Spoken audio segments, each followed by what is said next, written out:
Voilà, votre parcours de vie, mais il est là, vous êtes fidèle au poste.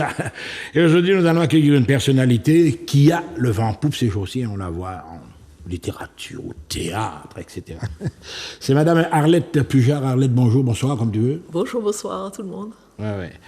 Arlette Pujard, alors quand je vous présente comme ça, et je sais que vous êtes d'une grande humilité, personnage qui on a ça très au devant de l'écran, ça en fait quoi, ça? Ben, c'est la suite logique, j'ai envie de dire, de mes activités. Ouais. Alors, suite logique, des activités. On va remonter avec elle le temps, apprendre à la machine à remonter le temps. Alors, Arlette Pujard, en réalité, c'est Arlette Constant. Oui. Alors, la famille Constant, en Martinique, tu as fait une recherche patronymique. On retrouve ça de quel côté? Alors, originaire de Sainte-Anne. Oui. Apparenté à l'opticien très connu André Constant. Oui. Et son frère Auguste Constant, donc mes oncles. Et puis les cousins des deux Raphaël frères. Constant, voilà, qu'on connaît frères, également, l'avocat, voilà. etc. Et puis, par ma mère, Saint-Joseph. Saint-Joseph. Saint-Joseph derrière Bois, voilà. Oui. Et ils se sont retrouvés sur Fort-de-France tous les deux. Voilà. Mon père et ma mère. Donc, Arlette Constant, devenir Arlette Pujard. Alors, ton enfance, ça se passe comme une famille, alors, c'est pas moi, riche, etc. Tu es né avec une très belle cuillère. enfance. Ah oui, très belle enfance. Pourquoi? Parce que j'ai atterri à Marseille. Ah bon? Et oui, j'ai atterri à Marseille. Et toute jeune, tu étais bébé toute jeune, toujours. Et j'avais une double enfance, je dirais, une enfance dans l'Hexagone et une enfance ici. Ah, tu venais en vacances Je venais ici, tous les 2 ans. J'avais la chance de venir tous les 2 ans en bateau, en paquebot, voir ma famille ici, en Martinique. Donc j'ai jamais rompu les liens et j'ai toujours adoré la Martinique. Oui, donc les voyages en bateau, là, par exemple, là, on voit, là, c'est la famille, là. Voilà, c'est la famille à bord Antilles.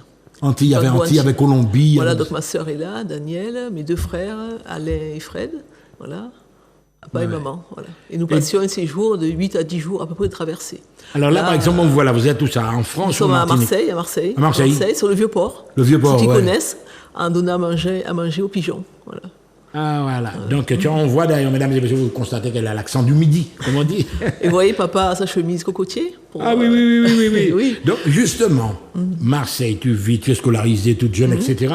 Mais tu n'es pas une déracinée, on ne va pas dire ça comme ça. Chez toi... Disons que j'ai connu la maternelle à l'université, j'étais à Marseille. Ouais. Donc, entourée d'enfants d'horizons divers. C'était la période du retour des Pieds Noirs, justement. Hein. La guerre d'Algérie, quoi, tout ça. Voilà, il y avait à la fois des Italiens, des Espagnols, des Portugais. Il y avait aussi, c'est une ville cosmopolite, il y avait aussi des Africains, quelques Africains, mais très peu d'Antillais, parce que les Antillais restaient sur Paris. Ils ne descendaient pas sur Marseille. Donc, très peu d'Antillais. Et j'étais souvent la seule petite noire dans une classe.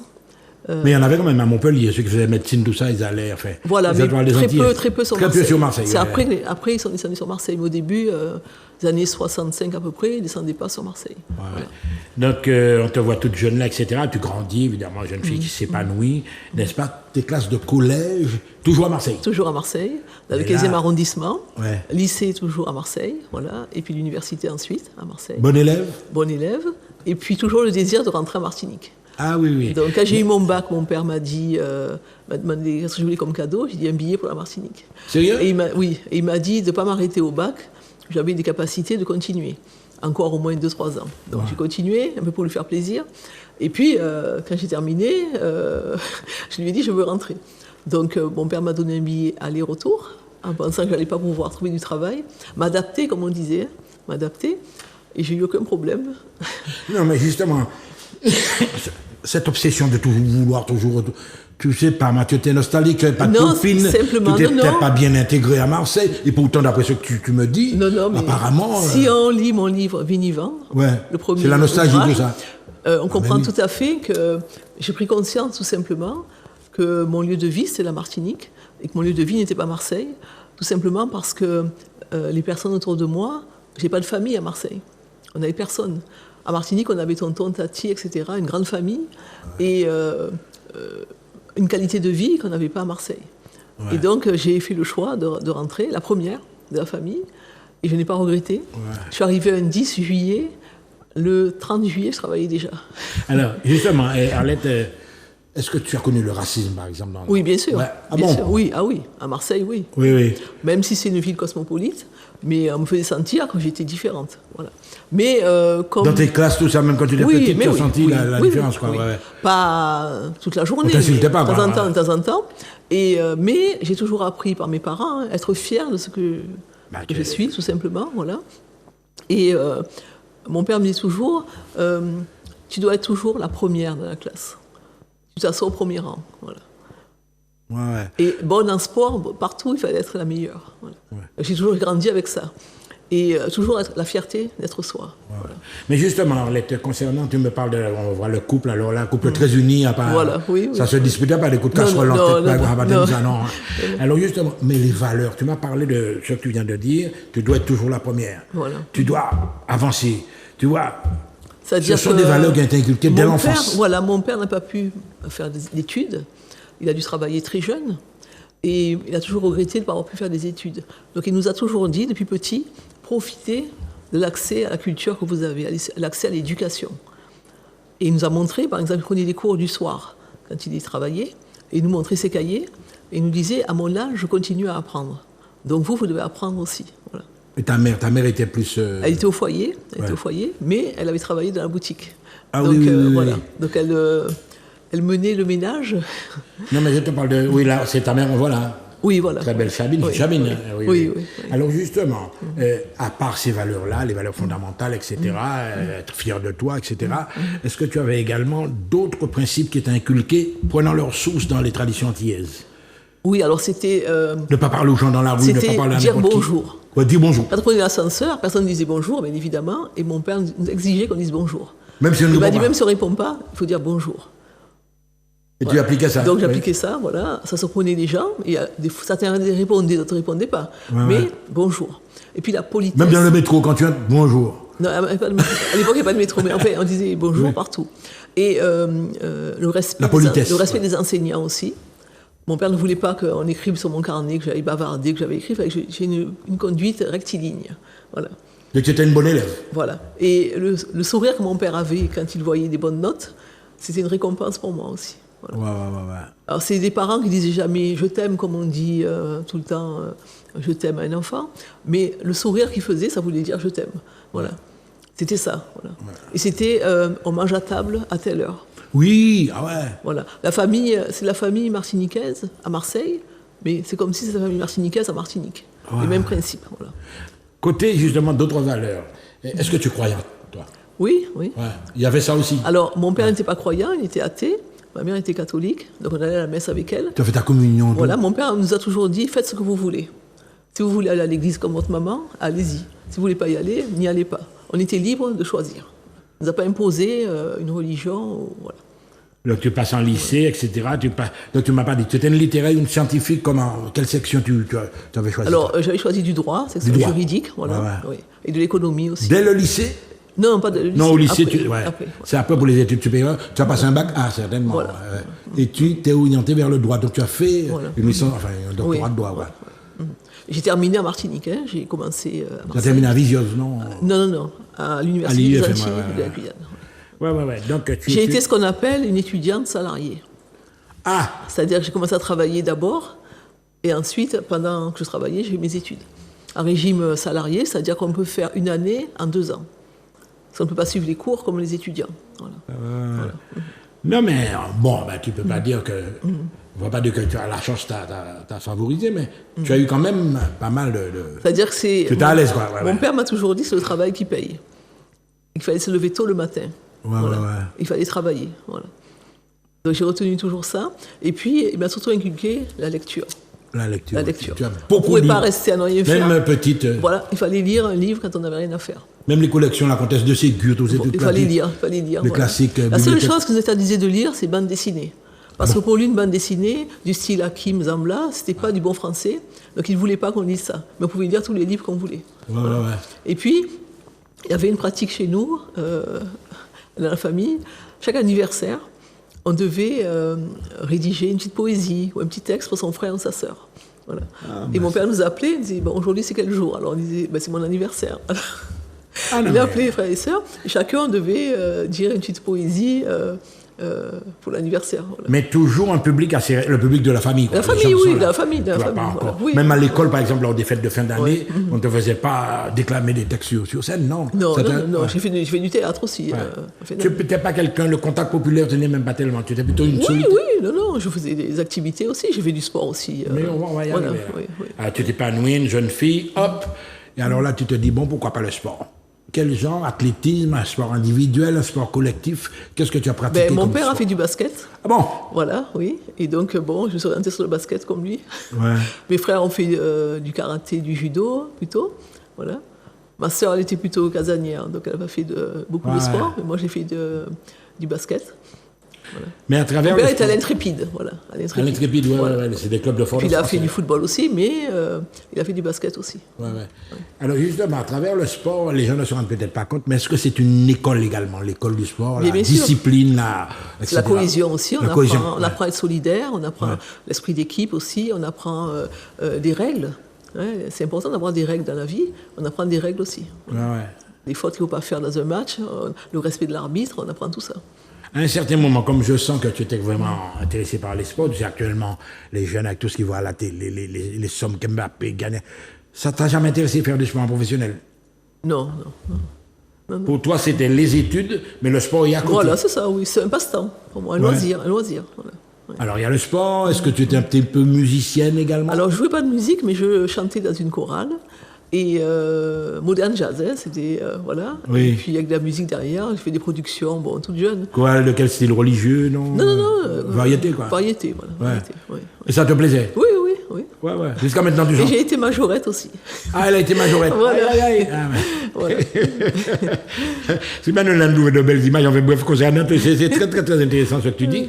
Mais dans tout ça, dans la famille, tes frères, tes sœurs, tu étais la petite protégée, la petite... ou alors... Non, j'étais la deuxième. J'étais la deuxième, mais comme on dit, on me prenait pour l'aînée parce que j'avais un caractère d'organisatrice, quoi, je dirais. Oui. Voilà. Et puis, dès qu'il fallait sortir, j'étais toujours dehors, prête à sortir. Ouais. Ma sœur était plus réservée, donc elle restait à la maison. Et je lui offrais mon dessert à la place pour pouvoir sortir. C'est un deal, quoi. Parce que mon père faisait des tournées. On tournait pour les sortir. On partait pas tous les quatre ensemble, voilà. Et voilà. C'était à tour de rôle. Donc c'est toujours moi qui sortais. Bon, je n'ose pas te demander si, pendant une jeune fille qui fait du sport, peut-être qu'il y a des regards qui commencent à te payer. Oui, j'avais des copains et copines, mais mon père martiniquais. Ah bon, il est très vigilant. Très sévère, oui, très sévère. Oui. C'est l'école d'abord. Oui, l'école d'abord. Oui. Alors ça avance comme ça. Le cinéma, ça te plaît? Alors, le cinéma, ça a été à Martinique, avec la découverte des films de Patrick Bosselin. Non, je ne te parle pas en tant que pratique, mais tu allais au cinéma à Marseille quand même, ça arrivait. Oui, rarement. Oui. Alors tu arrives en Martinique et l'activité cinématographique, c'est Patrick Bosselin qui te propose des petits rôles dans ses films, etc. Voilà. Ça t'intéresse? D'être bénévole, j'ai découvert le monde, l'univers du cinéma, ça m'a beaucoup intéressé, beaucoup plu. Ouais. Mais voilà, là on dirait qu'on voit une équipe là de Patrick. Là, c'est le film Patrick Bosselin. Patrick Bosselin, quoi. Ouais. La couleur de l'esclavage. Voilà. Donc c'est un garçon justement qui fait un travail énorme. Je trouve dommage qu'on lui ait pas encore vraiment accordé enfin bref, ça c'est... On va revoir ça. Alors tu grandis comme ça, et là, l'écriture. Quand tu étais petite, est-ce que tu avais déjà des prédispositions? Tu écrivais des petites nouvelles, des poésies? Non, est-ce que ça t'est arrivé? Non, même pas. Je lisais beaucoup. Mais tu ne produisais pas? Je ne produisais pas, non. Je lisais beaucoup, simplement, sans avoir l'idée d'écrire, non. Ouais. Et alors là, justement, quand tu vas tourner ce film-là, etc., l'inspiration même, l'idée de commencer à écrire des romans, à exercer ta plume, alors à quel moment tu as senti cet appel-là? Alors, pour Vinivande, ça a été tout simplement une rencontre. Une rencontre avec Pierre Pinali. Ouais. Ah, j'avais déjà un certain âge, parce que j'ai écrit ça en 2015. Ah ouais, c'est tout frais. Voilà, c'est tout frais, je n'ai pas écrit toute jeune. Et il m'a incité à l'écriture en me disant de commencer par un concours de nouvelles. Pierre Pinali de Rassus, en plus, c'est la même personne. De préparer un concours de nouvelles. Et il m'a dit, comme ça, je prendrai goût à l'écriture. Bon, je n'ai pas trop... suivi ses conseils. Et puis un jour, par hasard, j'ai trouvé un article dans France Antilles, marqué concours de nouvelles. Et là, je me suis lancée. Et j'ai écrit une journée dans la boutique de Mlle Yvonne, dans la boutique de ma grand-mère, à Saint-Ville. Voilà. Donc c'était pas encore le roman, tu as écrit une nouvelle. Une nouvelle. Disons, Il fallait écrire 3 pages, 3 feuillets. J'ai écrit 3 feuillets, une journée dans la boutique de Mlle Yvonne. Et j'ai raconté comment je voyais la boutique de ma grand-mère quand j'y étais en vacances, Voilà. Et j'ai remporté le premier prix. Ah bon, Voilà. concours de nouvelles, ouais. C'était à Bordeaux. Et quand j'ai appelé Pierre Pinali pour lui dire, Pierre m'a dit, écoute, tu prends cette nouvelle, tu m'en fais un roman. Alors j'ai dit, mais Pierre, je ne devrais pas faire ça. Il m'a dit, je vais t'expliquer, je vais te dire et tout. Et il m'a guidé. Et puis un jour, il m'a dit, tu verras, quand tu vas écrire, un moment, tu vas sourire. Alors quand il m'a dit ça, j'ai dit, oulala, qu'est-ce qu'il me raconte? Bizarre ça, ouais. Et puis voilà. Et puis un jour, effectivement, à 2h du matin, je racontais une anecdote de la boutique, justement, dans le livre, et j'ai souri. Et là, je me suis dit, ben, tiens, il n'a pas tort, Pierre Pinali. Et il m'a dit, si tu arrives à sourire de ce que tu écris, ça va plaire au lecteur. Comme ça. Ah, tu m'avais ressorti cette phrase-là. Voilà. Ça a marché, quoi. Ça a marché, ça a été une révélation. Et jusqu'à présent, le livre est vendu. Oui, mais je te dis, voilà, oui. les enfants Et voient. il a fait l'objet d'une pièce de théâtre.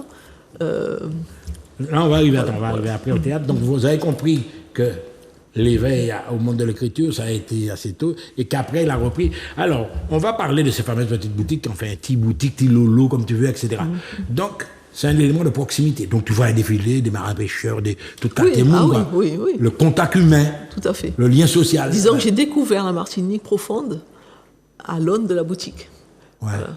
Bon, j'étais toute jeune, je vois peut-être 6-8 ans comme ça, quand on prend conscience des choses. Et j'admirais ma grand-mère, vraiment je l'admirais. Et quand je la regardais vendre avec ses clients, parler avec eux, aller chercher des marchandises, revenir, prendre le pic pour casser la glace, tailler la glace, donner aux gens. Puis elle coupait la mouille aussi. Voilà, toujours avec le sourire.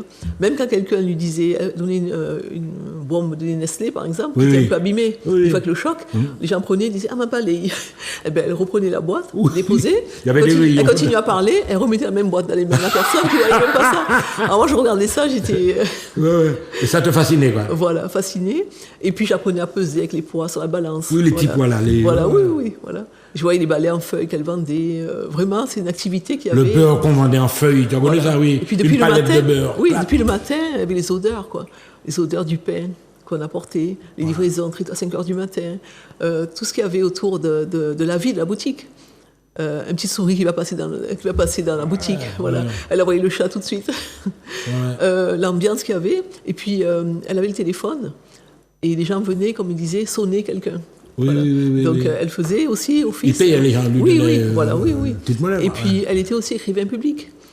Les gens ne savaient pas, il était plus ou moins... Tu as quand même des... Il est très à l'époque, il venait, et puis doucement, il disait à ma grand-mère, tu peux écrire une petite carte postale pour ma fille qui est à tel endroit, tout ça. Et ma grand-mère rédigeait pour elle la lettre ou la carte postale. Voilà. Elle faisait ça, c'est un véritable lien social. Le lien social, etc. Oui. Bon, donc, tu m'as parlé d'un établissement, on rencontre beaucoup de monde, etc. C'est très populaire. Mais j'ai constaté, tu n'as pas parlé le créole, presque pas, toi. Alors, comme les parents martiniquais interdisaient aux enfants ici à Martinique de parler créole, pareil, mes parents ont reproduit la même chose. Ils parlaient créole entre eux. Tu comprends, mais tu ne parles pas. Je comprenais un petit peu, mais ils ne nous apprenaient pas. Et quand je venais en vacances, évidemment, avec les cousins et cousines, je leur disais de m'apprendre. Ils m'apprenaient quelques mots. Voilà. Des bêtises, souvent des bêtises, mais quelques mots. Et j'essayais de comprendre, d'apprendre. D'apprendre à danser, par exemple, tout ça. Voilà. Oui. Voilà. Mais tu ne sortais pas, tu m'as dit non. Ah non, enfin, je sortais. Tout ça, non. J'ai commencé à sortir, j'avais peut-être 17 ans. Et encore, c'est un cousin qui a demandé pour moi.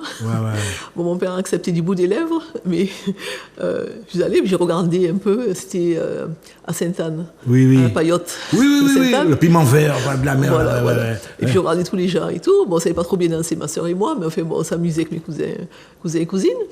Et puis mon père venait sur le tard, avec sa lampe de poche pour regarder. Sérieux? Oui. À travers les feuilles de cocotier. Avec qui vous dansez, ce que vous faites, quoi. Voilà. Si vous êtes cacoule, on laisse là. Voilà. C'était... Non, mais c'est terrible, hein. Carré, là. Voilà. Mais il t'a jamais fait comme d'observation en public, non? Non. À la maison, tous les règlements de compte, c'était à la maison. Voilà. Non, c'était une éducation très... Voilà. Donc tu grandis. Donc tu m'as dit que tu fais du droit. On va parler un petit peu de ta carrière professionnelle, quoi. Ton premier poste, ça a été où? Alors, arrivé à Martinique, mon premier poste, ça a été à la préfecture. Pour la petite histoire, j'ai une tante qui travaillait à la préfecture.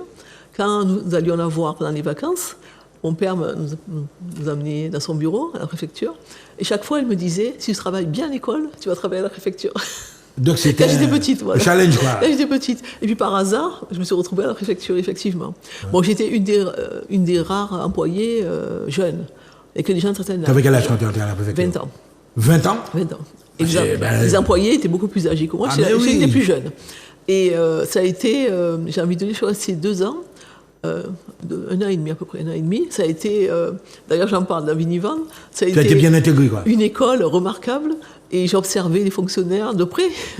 Et c'était, je me rappelle de Polo Rosine, qui avait la chemise blanche moche, 3 plis dans le dos, 3 plis là, ce pantalon bien habillé, chaussures lustrées, coiffure bien, cheveux bien taillés. Oui, Polo, c'est Polo. Vraiment très gentil, très élégant, voilà. Et c'est lui qui m'a, un jour, parce qu'on organisait en préfecture la formation pour les agents. Et un jour, on a eu à travailler ensemble, puis un jour, il m'a dit, mais il ne faut pas rester là comme ça, tu es jeune, il faut que tu passes des concours. Alors j'ai dit, mais je viens d'arriver, je ne connais pas le fonctionnement. Il m'a dit, non, tu peux passer des concours. Il m'a donné l'indication. Et il animait des cours de finances publiques. Et pendant ces cours-là, il m'a appelé, il m'a dit, écoute, tu devrais aller à l'université, continuer tes études. N'arrête pas un si bon chemin, tu as un bon niveau, il faut continuer. Il m'a conseillé vraiment. Et je me suis inscrite l'année d'après, à l'université. Voilà. Ouais. Et il m'a toujours dit, c'est quand on est jeune que l'on doit se former. Mais évidemment, oui. Il ne faut pas attendre. Et comme j'avais un petit contrat, il m'a dit, pour vraiment... Ouais. Alors là, qu'est-ce qu'on voit là? C'est une promotion, quoi. La photo de ma soutenance de thèse, où là, je deviens docteur en droit public, avec le professeur Antoine Delblond, qui était mon maître de stage. Oui.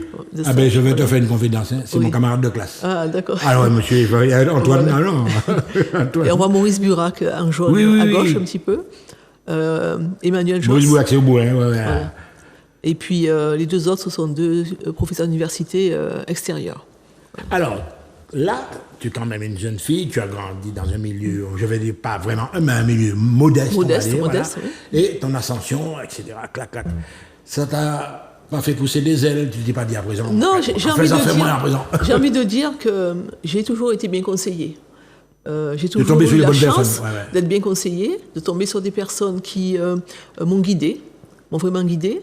Et c'est pour cela que j'ai continué, j'ai suivi les conseils qu'on m'a donnés, j'ai continué l'orientation qui m'a été donnée. Et j'ai préparé des concours. Et à la fin, on m'a surnommée Miss Concours parce que je préparais tous les concours. Et tu réussissais. Et j'ai réussi. En majorité, quoi. Et j'ai quitté la préfecture, donc. Et quand j'ai travaillé aussi, j'ai eu l'occasion d'avoir des visites ministérielles. Et là, j'ai vu l'organisation vraiment de la préfecture. Quand un ministre arrive, tout le monde s'arrête de travailler. Il travaille uniquement sur des préparations de fiches budgétaires, de fiches de présentation. Voilà. Et tout le monde. Et il y a une effervescence, parce que il faut savoir que si la visite se passe mal, c'est le préfet qui est en danger. Donc le préfet met vraiment la pression sur tout le monde et on organise ça de façon vraiment professionnelle. J'ai assisté à l'organisation d'une visite ministérielle et le préfet m'a demandé... C'est toujours pas un des grands ministres que tu as eu. Voilà. C'était qui, par exemple? Je ne me souviens plus du nom, mais... je ne me souviens plus des noms. Ouais, des grosses pointures, quoi. Voilà. Et puis c'était à l'époque à l'hôtel Bakwa, qui était vraiment l'hôtel... on était hébergés là. Et je me souviens d'un préfet qui m'avait fait un beau courrier pour me féliciter de l'organisation que j'avais menée pour la réparation de la venue des ministres. Voilà. Simplement parce que il fallait chapeauter l'équipe de chauffeurs, l'équipe de secrétaires. Il fallait que tout soit vraiment très bien organisé pour que le ministre n'ait rien à dire. Voilà. Non, mais très tôt, tu avais déjà le sens des responsabilités parce qu'on ne confie pas l'organisation de... On m'a proposé. C'est le préfet lui-même qui t'a demandé ça. L'équipe, le cabinet du préfet. Voilà. Tu as dit, bon, Olette, tu vas nous organiser ça. Voilà. Et les gens t'ont félicité. Voilà. Alors évidemment, tu montes en grade, les collègues commencent à dire, Olette, comment ça, on doit reconnaître. Et j'ai surtout repéré comment le préfet fonctionnait. Et ça, je me suis dit, c'est un poste comme ça que je veux. C'est comme ça. Pourquoi? Parce que j'ai vu comment il organisait ses réunions. Il organisait ses réunions, il répartissait le travail entre tous les directeurs qui étaient présents, et puis donnait rendez-vous à tout le monde. Le matin, il donnait les instructions. Le soir, rendez-vous à 18h. Et tout le monde remettait sa copie à 18h. Compte rendu, quoi. Voilà. Quand j'ai vu ça, je me suis dit, waouh, c'est un job comme ça qu'il me faut. Voilà. Ça m'a donné envie de progresser. Voilà. Et j'ai compris qu'il fallait travailler, tout simplement. Et j'ai travaillé. Quand certains allaient à la plage le dimanche... La nouvelle promotion, c'était quoi? Quand certains allaient à la plage le dimanche, moi, j'étais dans mes bouquins. Voilà. Quand je préparais ma thèse de droit public, j'ai travaillé énormément. Je travaillais la semaine, et le week-end, samedi, dimanche, j'étais dans mes livres. Voilà. Ouais. J'ai travaillé. Donc tu es une grosse bosseuse. Quoi. Et certains m'ont dit, mais pourquoi tu travailles autant? Tu es fonctionnaire. Tu es déjà fonctionnaire. Mais j'ai dit, mais c'est pas ce que je veux. Toi, c'est... Voilà. Tu vises plus haut, quoi. Ouais. Voilà. Je veux vraiment apporter ma pierre à mon territoire. Et je suis revenu pour ça. Ouais. Donc c'est ça, ce souci-là, justement, c'est pas un souci d'ambition personnelle. Alors, donc tu voyais dans cette optique-là également l'avenir de la Martinique. Voilà. Qu'on élève le niveau un peu. Je voyais que je pouvais apporter ma pierre, surtout. Voilà. Qu'il fallait pas, je ne me contentais pas des choses faites d'une façon, voilà. Et je voulais vraiment que tout soit bien fait. Ouais. Et partout où je suis passée, j'ai essayé de donner de la rigueur. Bien noté, tout. De la rigueur dans l'organisation. Aussi la reconnaissance aussi du travail bien fait. Savoir féliciter les collaborateurs et collaboratrices quand ils ont bien travaillé.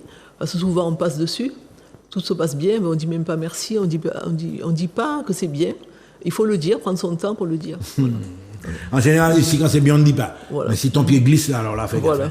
Alors justement, ça, par exemple, ça, ce souci-là, etc., toujours de faire mieux, etc., est-ce que le sentiment de jalousie, tu l'as ressenti à un certain moment?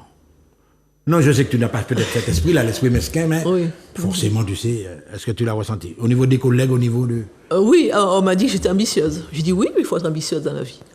Ouais. Moi, ça ne m'a pas gêné, ça ne m'a pas gêné plus que ça. Ouais. Voilà. Alors, tu nous as emmené 3 bouquins. Le deuxième bouquin, tu vas faire Vinivon. Alors, le premier, donc, c'est Vinivon, la boutique de Mademoiselle Yvonne. Oui. Donc, c'est celui qui traite effectivement de ma famille. Hein, oui. D'une partie de ta vie, de ton... Voilà, de mon évolution aussi. Adolescence, enfant, voilà. etc. Et puis... là, je vois un critique. Alors, entre les romans, j'ai écrit également... J'ai participé à des essais collectifs. Ouais. J'ai été sollicitée à plusieurs reprises pour écrire sur des thématiques particulières. Donc j'ai accepté. Donc à plusieurs ouvrages. Là, je suis maintenant dans Emmanuel a pu nous montrer ça, les collectivités territoriales d'outre-mer. Alors là, c'est un autre niveau. C'est pas le même style d'écriture, évidemment. C'est pas du roman, c'est de l'essai. Et j'ai adhéré au groupe L'Ouverture, qui est présidé par le professeur Antoine Delblon.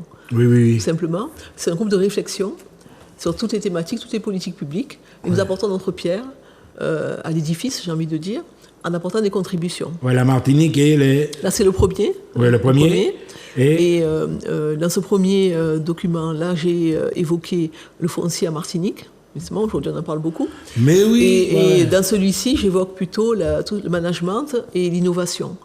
Donc, autrement dit, tu avais déjà abordé le problème de l'indivision. Oui. Ah bon? Alors, je l'ai pas dit tout à l'heure, ma thèse de droit public porte sur la responsabilité dans le domaine du foncier, une analyse de l'espace martiniquais. Oui, mais justement, à travers cette étude du foncier, tu as également, tu as des opinions personnelles. Tu constates qu'il y a une partie de la population qui avait pratiquement les terres, etc. Oui, c'est une observation, mais toi-même, tu n'as pas un ressenti sur ça? C'est une étude juridique, et je me suis intéressée parce que dans ma famille, il y a trop une division. Quand j'ai découvert ça, je me suis intéressée, j'ai fait des recherches. Et puis, j'ai eu aussi à rencontrer des étudiantes de l'Hexagone qui ont découvert le problème de l'indivision, c'est quand même pas géométrique, et qui sont venus ici faire des recherches. Et je me suis dit, moi je suis martiniquaise, il faut que je m'intéresse aussi à ces problèmes-là. Et c'est pour ça que j'ai choisi ce thème-là pour ma thèse. Ouais. Voilà. En maîtrise, j'ai travaillé plutôt sur les 50 pas géométriques, et pour la thèse, je travaillais sur le foncier, la responsabilité au niveau du foncier, la gestion du foncier. Mais donc tous les éléments là maintenant qui sont le déroulement de l'actualité, ce sont des éléments que tu as vu venir déjà. C'était prévisible, oui. J'avais même animé une conférence à l'université, donc les jeudis d'université, qui s'intitulait « Pourrons-nous continuer à construire notre villa en Martinique ?» Voilà. Et il y avait foule dans le grand amphi à l'université. Beaucoup d'étudiants. Des gens qui sont de partout, de la société civile, ils sont sortis de partout pour venir écouter. Parce que le titre de la conférence avait intéressé la population. Voilà. Tout le monde se demandait si on pourra continuer à construire notre villa, le rêve des Martiniquais de construire sa villa. Ouais. Quand on dit qu'est-ce que tu as fait, il dit j'ai construit. J'ai construit ma fierté, ma maison, etc. Mes enfants. Oui, mais justement, ce constat-là, la société martinique, toi quand même, tu as eu l'occasion de côtoyer des gens d'horizons divers, etc. Est-ce que tu penses que l'esprit de solidarité, il est là toujours chez nous? Alors, il est là dans certaines catégories de population. Il a tendance à s'effriter, je dirais, à un individualisme. Je prends un exemple. Aujourd'hui, dans des résidences, ben, les gens se disent pratiquement, ils disent bonjour, mais ils ne se connaissent plus. Ils ne cherchent pas à se connaître non plus. Chacun est dans son appartement, il ne connaît même pas le nom du voisin. Voilà. Alors qu'auparavant, tout le monde se connaissait dans un quartier. Quand il y a, comme on dit, un Courivini, il faut bien que tu connaisses le nom du voisin. Mais évidemment, ouais, voilà. ouais. Eh bien, on commence à avoir une attitude individualiste, malheureusement. Malheureusement. Voilà. Ouais, ouais. Et moi, je dis que dans les boutiques, en temps longtemps, ce qui était intéressant, c'est justement, on avait cette solidarité-là. Et quand on disait le Milan, on prend des Milans, des fois le Milan a de bons côtés. Parce que le Milan permet de savoir que Madame Untel n'a pas ouvert sa fenêtre. Est-ce qu'on n'envoie pas quelqu'un voir si elle n'est pas malade? Voilà. Est-ce qu'aujourd'hui, on voit qu'en Martinique, il y a des gens qui meurent seuls, on les retrouve 2-3 jours après. Ouais. Auparavant, ça n'existait pas du tout. Justement, on s'inquiétait de... Ouais, alors là, on voit par exemple quelque chose... c'est quoi, une Alors affiche? Ça, c'est le cahier du patrimoine. Le cahier du patrimoine, oui. Voilà. En lien avec le livre Vinivendre, on m'a demandé de faire une contribution sur le commerce de proximité. Ouais. En lien avec le livre Vinivendre. Et c'est vraiment un document qui est intéressant à lire parce qu'il parle effectivement des relations sociales, il parle aussi des relations économiques et il parle justement du passage à la grande surface, hein, à l'hyper. Ah ouais. Voilà. Il y a la consommation à outrance Évidemment. et au fait que nous délaissons nos produits locaux au profit de produits importés. Oui, mais je vais aborder ça sous un autre angle. Est-ce que tu penses que, on va directement au but, est-ce que l'économie de plantation, pour toi, ça existe toujours? Enfin, le principe même, le schéma de l'économie de plantation. Ouais. Plus ou moins. Plus ou moins. On a toujours les mêmes qui sont à la tête des exploitations. Voilà. C'est le même schéma, voilà. Et pas plus tard qu'à la foire de Rivière-Pilote, on a eu un stand où il y avait des jeunes agriculteurs qui justement sollicitaient la population pour des mises à disposition de terrain pour qu'ils puissent justement cultiver. Voilà. Ouais, ouais. Mais en matière, bon là on voit que tu es une jeune femme épanouie, etc. Tu as déjà un sens de la réalité martiniquaise. Est-ce que politiquement tu as été sollicité pour faire campagne avec quelqu'un, je sais pas moi, pour être sur une liste comme on dit, ou un bon liste? Oui, alors j'ai eu un appel un jour de quelqu'un qui m'a dit, je prépare ma liste et tout, j'ai pensé à toi, alors j'écoute. La personne me dit, est-ce que tu accepterais d'être sur la liste? Alors je lui ai dit oui, à condition en position d'être éligible. J'ai entendu un silence. Ouais, ouais. J'ai dit, allô, tu es encore là? Et là, on m'a dit, je vais te rappeler, hein. Je vais te rappeler. Ah bon, je vais te mettre sur la liste. Et on m'a pas rappelé, voilà. Profiter de... Donc j'ai compris que c'était pour être non, mais ça, c'est fort, le pot de fleurs, donc voilà. J'ai pas accepté. Ah ouais, pour être éligible, silence. Non, ça me fait rire, évidemment. Voilà. Ton regard encore. Mais en même temps, je dis que bon, le poste que j'occupe me permet d'accompagner les collectivités, d'accompagner les agents territoriaux. C'est tout aussi bien que si j'étais élu. Ouais, ouais. Voilà. Oui, mais c'est je le fais différemment, je dirais. Je le fais différemment. Devoir, ton sens du devoir. Voilà. Mais regarde, là, si tu veux, c'est pas moi, la réalité politique en Martinique, finalement, on assiste à l'émergence d'un tas de scandales qui sont là depuis un moment, hein, finalement. Et là, maintenant, on découvre ça. Tu me réponds, si tu veux pas, est-ce que tu penses que c'est sérieux, là, de ce côté-là, des responsables, de nos responsables? Eh bien, j'ai intitulé ma thèse « La responsabilité de la gestion du foncier ». C'est pas pour rien. Voilà. Ouais. On dirait qu'il y a des gens qui sont responsables, tout simplement. Voilà.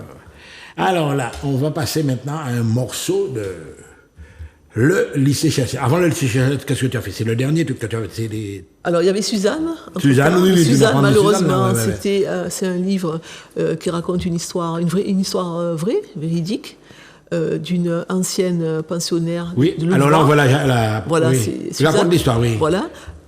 Ancienne pensionnaire de Louvroy, qui a été l'orphelinat de filles à Fort-de-France. On se trouve la mairie actuellement, boulevard Général de Gaulle, et où des religieuses accueillaient les enfants martiniquais et assuraient leur éducation. Au départ, elles étaient uniquement métropolitaines.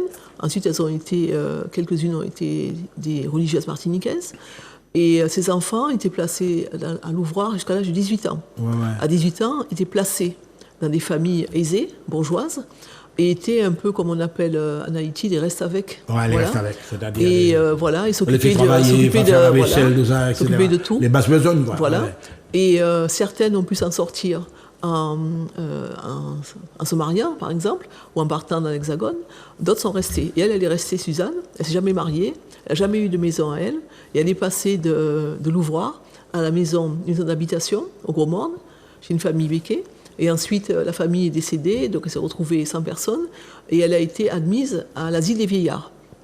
à l'asile des vieillards. Elle n'était pas âgée, elle avait 37 ans, mais le médecin qui faisait passer les visites médicales a eu pitié d'elle quand elle a dit qu'elle n'avait pas de famille. Donc il lui a fait un certificat comme si elle était malade et puis elle a été admise. Et à l'asile des vieillards, le directeur, comme il a vu qu'elle était jeune et elle était en pleine santé, lui a proposé de travailler un peu au noir, quoi, à l'asile des vieillards, où elle faisait les repas, elle accompagnait l'équipe de cuisine, elle faisait les repas, elle faisait les lits, elle s'occupait de l'administration de l'établissement. Après, les lois ont changé, l'asile des vieillards se transformait. L'EHPAD dans des EHPAD, tout ça. Les textes ont évolué, elle ne pouvait plus travailler, on lui donnait un petit argent, et donc elle est redevenue résidente, tout simplement, de l'EHPAD. C'est une histoire vraie, une histoire qui n'est pas triste, parce que Suzanne n'était pas triste, mais c'est une histoire qui révèle la Martinique de cette époque-là. Cette époque-là, que l'on ne connaît pas du tout. Beaucoup de gens ne savent pas qu'il y avait un orphelinat en plein Fort-de-France. Voilà. Mais Arlette, là où j'apprécie beaucoup le travail, tu recueilles beaucoup. Tes œuvres en général sont basées sur des mémoires. Tu fais parler les gens. C'est le sens de l'interview. Peut-être des bagailles, pas des d'autres mondes, mais il faut raconter. C'est un pouvoir. Sous hypnose. Eh bien, disons que j'ai appris dans la boutique à regarder et à écouter. Et je crois que j'ai appris tellement en regardant et en écoutant, ça m'est resté. Voilà. Et puis quand j'ai offert ce livre Vinivant à Suzanne, que j'étais allée voir à l'EHPAD Imaventura, elle a lu, elle lisait le livre dans plusieurs chambres, elle allait voir les résidents. Voilà. Et puis un jour, comme ça, en discutant avec elle, elle m'a dit « Toi qui sais écrire, pourquoi tu n'écrirais pas mon histoire ?» Alors je lui ai dit, mais ton histoire, comment? Et elle me dit, oui, parce que les gens ne savent pas, les Martiniquais ne savent pas qu'il y avait un ouvroir, un orphelinat à Fort-de-France. Moi, je peux te raconter tout ça. Je peux te raconter comment ça se passe dans les familles Becquet. Je peux te raconter tout ça. Et du coup, je me dis, oui, pourquoi pas, comme ça. Et puis j'allais la voir tous les samedis, et elle me racontait. Donc c'est la base principale. J'ai enregistré. Et puis elle m'a dit, quand tu termineras ton livre, tu mettras ma photo dessus et tu mettras Suzanne. Voilà. Oui, il y a la photo. Elle m'a dit ça. Oui, on a montré la photo. Voilà. Malheureusement, elle est décédée avant la sortie du livre, mais elle a eu le temps de voir quand même le livre constitué. Voilà. Et alors là, on arrive à l'actualité, au gros morceau.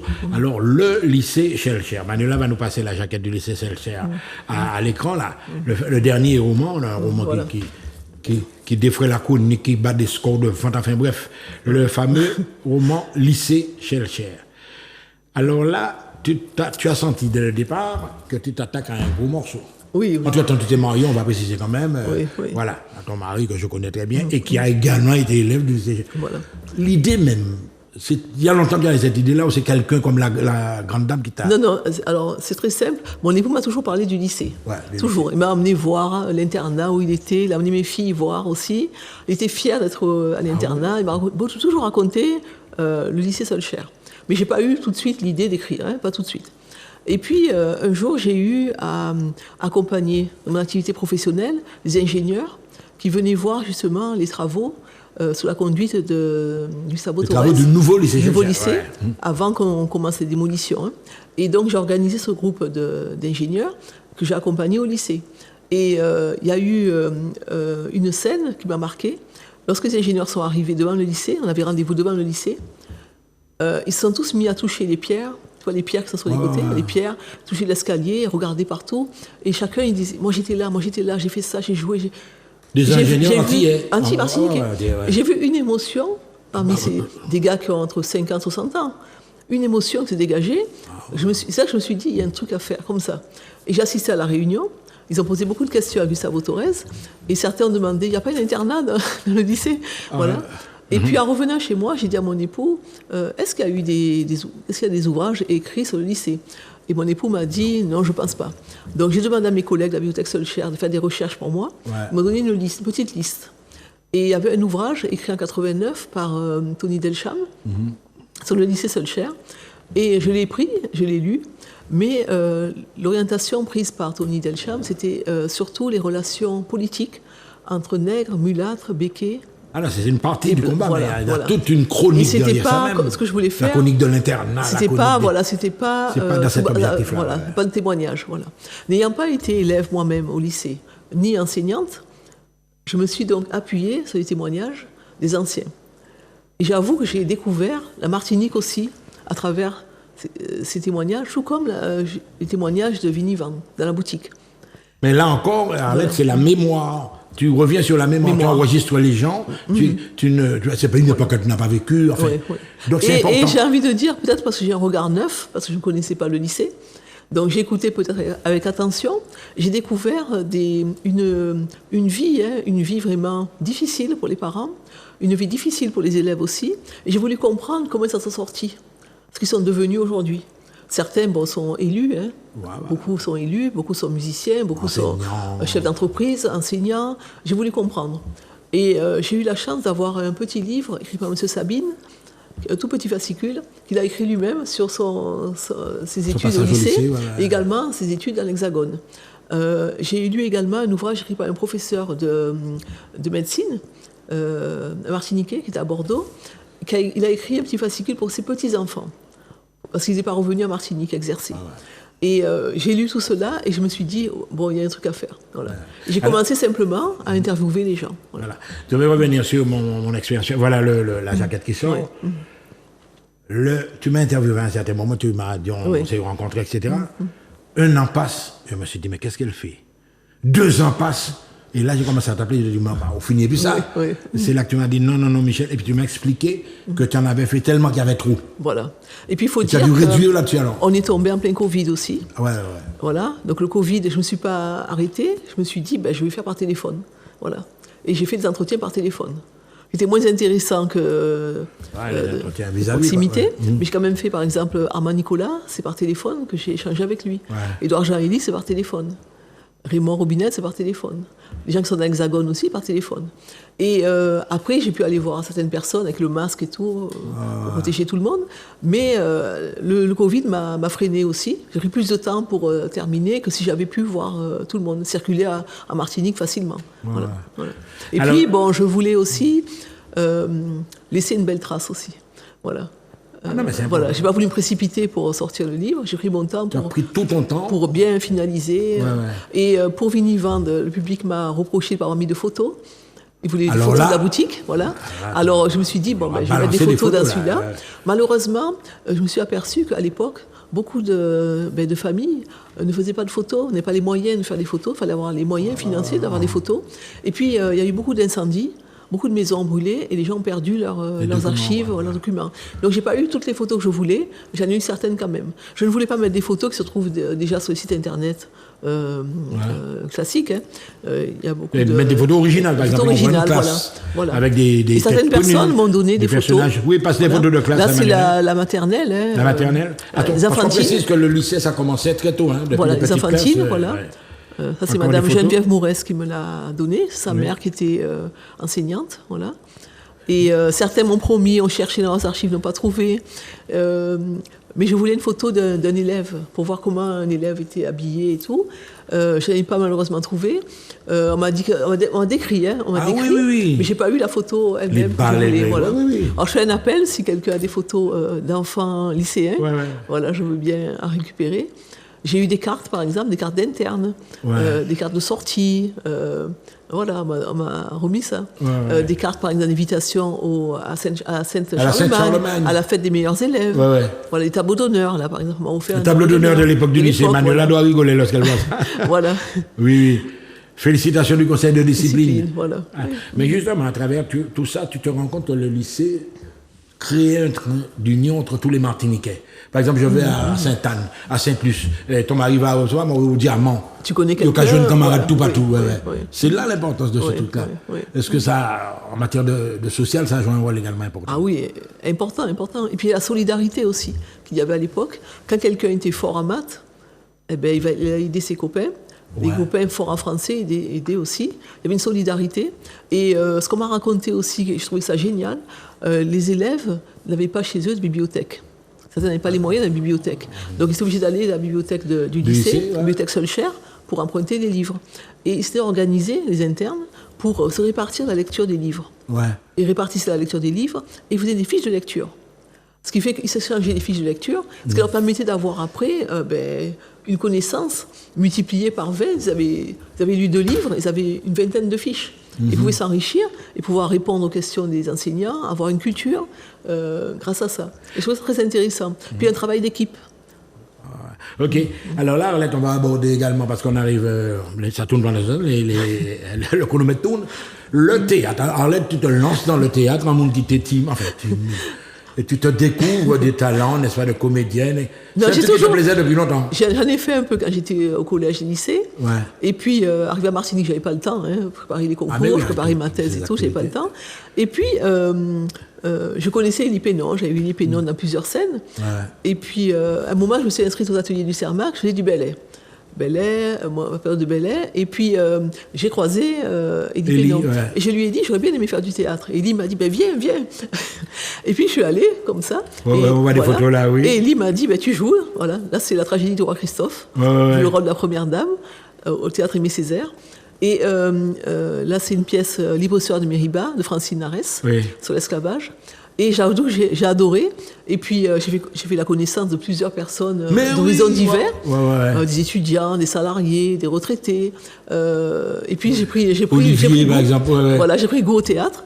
Et là, je vais jouer bientôt la pièce d'Olivier Jean-Marie, Que demande le peuple. J'ai joué déjà plusieurs fois, mais là, cette fois-ci, on va la jouer tous les soirs, ça on va la jouer cette fois-ci au théâtre Aimé Césaire. Ouais. Habituellement, on joue à Camille d'Arcière, où la salle est petite. Ouais. Là, on jouera dans un vrai théâtre. Voilà. Alors, une autre pièce dans laquelle tu joues un rôle important également, c'est la pièce sur Saint-Pierre, la tragédie de 1902. De Léo Ursulé. On la joue le 8 mai à Saint-Pierre. Le 8 mai à Saint-Pierre. Voilà. Oui. Mais là, alors justement, c'est un truc que tu ne connaissais pas avant, comment tu arrives à t'adapter. On m'a même dit que tu joues des rôles d'hommes des fois. Hein. Oui. J'ai joué un rôle d'homme dans Une tempête d'Aimé Césaire, parce qu'il n'y avait pas beaucoup de postes de rôles de femmes, on n'avait pas assez d'hommes, donc j'ai joué un rôle d'homme. Et pour 1902, Léo Ursulé aussi. Voilà. On continue toujours. Alors là, un regard sur la société actuelle. Tu as vécu une certaine époque, au Partiment Maille, tu as traversé le temps allègrement, on ne va pas dire ton âge, pour des raisons que... Mais alors là, est-ce que tu n'as pas senti une certaine mutation dans la société martiniquaise par rapport à ce que tu as connu enfant, par exemple? Dans la boutique de ta grand-mère. Oui, bien sûr. Les choses ont changé là. Alors, je dirais d'abord que la Martinique est entrée dans l'ère de la modernité. Il faut le reconnaître. Moi, j'ai connu la période des bombes, qu'on appelait des bombes. Voilà, avec ma grand-mère, j'observais partout. La Tuma, la Tuma, voilà, j'ai connu ça, toute petite. J'ai connu aussi les photos chez Adria, où on a amené les enfants à faire des photos chez Adria. Oui. Voilà. Aujourd'hui, on a un téléphone portable, on fait des photos et puis ça circule partout en 5 secondes. Voilà. Il y a une évolution certaine. Évolution sur l'hygiène de vie. N'oublions pas, on l'oublie souvent. Moi, j'ai connu la période sans eau, sans électricité, avec les seaux hygiéniques. Voilà. Les périodes aussi où il n'y avait pas d'hygiène, il faut le dire, en général. Voilà. Aujourd'hui, on est arrivé à un niveau d'hygiène convenable, je dirais. Convenable. Rares sont les ménages, les foyers où il n'y a pas d'eau courante, pas d'électricité.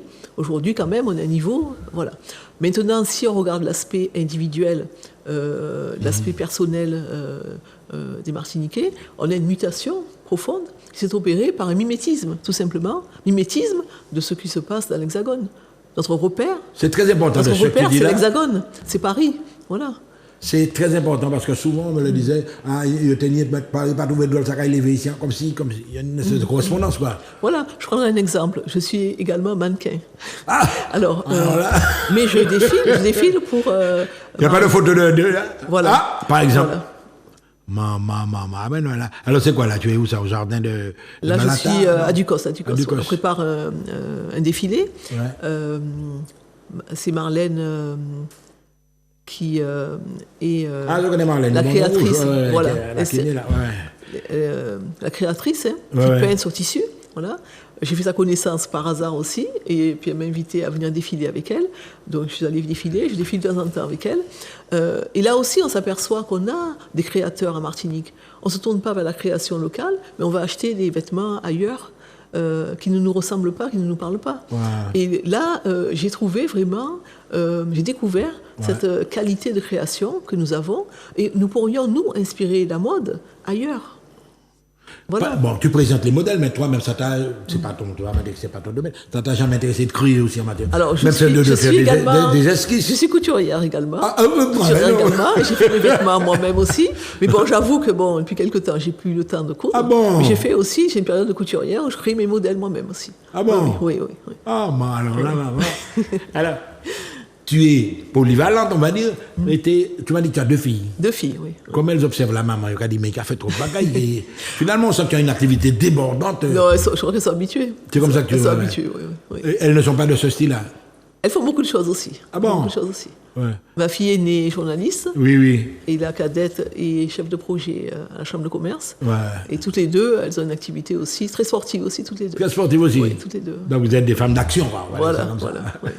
Donc avec le temps, comme tu m'as dit, tu regardes ton pays, on arrive dans la dernière ligne droite. Et maintenant, déchaînement de violence, ça il faut le dire aussi. Hein.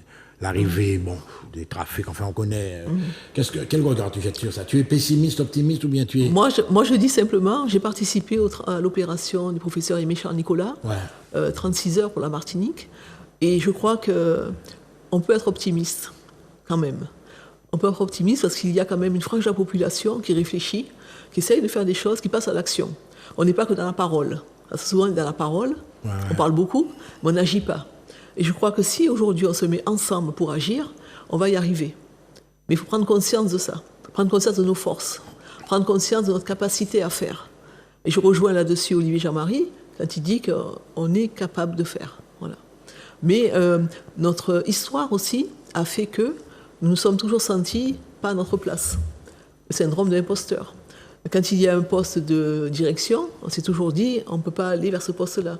Quand il y a une création d'entreprise à faire, ah non, on ne pourra pas être chef d'entreprise, ce n'est pas pour nous. Aujourd'hui, les jeunes osent y aller. Il faut les encourager. On montre souvent la partie négative de la jeunesse, montrons ce qui est positif. Plus on montrera ce qui est positif, je pense qu'on aura de l'espoir. Et aujourd'hui, si nos jeunes partent, c'est parce que justement, on a des propos tellement négatifs qu'ils sont bien obligés de partir ailleurs. Je crois qu'il faut les valoriser, il faut les encourager, il faut leur dire qu'on les aime aussi. On a un déficit d'amour ici sur ce territoire. Et je crois que j'ai beaucoup écouté les propos du professeur Aimé Charles-Nicolas, qui dit qu'on porte l'esclavage à bandoulière.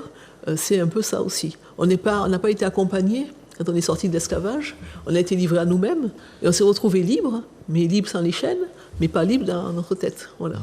Donc aujourd'hui, je crois on a besoin d'un accompagnement à l'échelle du territoire. Puis on a dans une nouvelle ère, que tu le veuilles ou non, voilà. Toutes les valeurs ont changé, etc. Il faut qu'on prenne conscience de notre potentiel. Voilà. Ouais.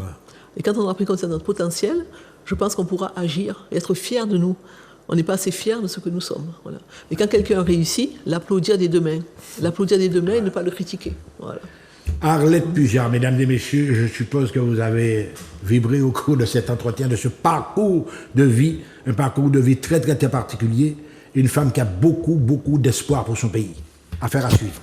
À très bientôt sur TV.